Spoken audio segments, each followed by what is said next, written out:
Now, Statehouse is facing accusations of meddling in affairs of Parliament following the controversial ejection of 4 Jubilee rebels from key parliamentary committees. Political affairs reporter Mrimi Mwangi interrogates the intrigues behind this latest move and explains why key opposition figureheads are jittery about a likely scheme by the executive to clip oversight mandate of Parliament.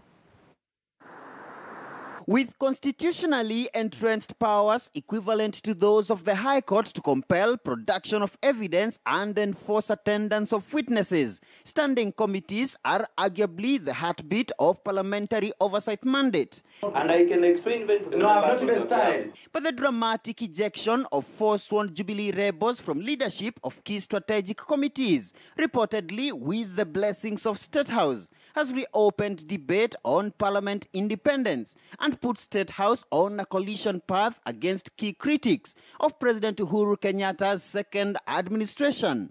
They were intimidating members. The same members who are not in their right senses had to be reminded that you should not be in your right senses to ensure that Keter is not a chair or Honorable Tirin is not a chair. What was the business of Honorable Duale doing in a committee of labor? If indeed this motion was signed through gunpoint or dictatorship to some of you, members of Jubilee, then what precedents are we setting for this National Assembly? Among the members of the Labour Committee that is at the heart of this latest storm are firebrand trade unionists Wilson Sosion of ODM and former Kupet National Chairman Amboko Milemba, now a Muhaya legislator. But with the country reeling from a series of strikes in teaching and health sectors during Kenyatta's first term, Statehouse was said to be uncomfortable entrusting leadership of the committee to sworn Jubilee critic and rebel Nandi Hills legislator Alfred Keter. The president's party already scheming about de-whipping the outspoken MP. And we are de-whipping him for a good reason. Keter was with us. He was cantankerous the last parliament. We didn't bother about him. So this time, we said, no, on leadership, no. The cartels are in control. And it is very unfortunate that they are using now the presidency as an institution to coronate the puppets to run the specific committees.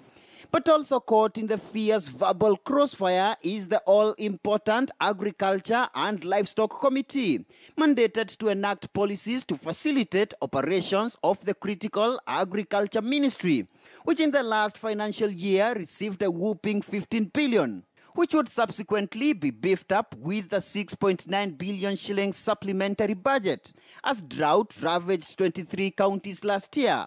Overthrown committee chair Silas Tiren already raising alarm about alleged hand of agriculture cartels in his Oster. Allegations which the Jubilee Party preferred chair Mandera South legislator Adan Ali has dismissed as hot air. I convinced them on the time we were doing election that I was the best chairman at that time. But today they've changed their mind because of they were being told about regional balance and ethnicity and the rest. I don't understand. This position was earmarked for Mandera, and now definitely in 1 week's time, according to the standing order, this will revert back to Mandera, and the people of Mandera are very, very happy about the decision. The resolution of no confidence has already been forwarded to the liaison committee to pave way for fresh elections. But with the hawk-eyed Statehouse closely looking through National Assembly Majority Leader Aden Duale and Majority Whip Benjamin Washali, the fresh vote, it appears, could be the dead end to the 4 rebels. With a numerically challenged opposition and an executive keen to check the parliamentary oversight role, the coming days will no doubt be a slippery time for key parliamentary committees as legislators prepare to resume next month. Mremi Mwangi, KTN News in Parliament.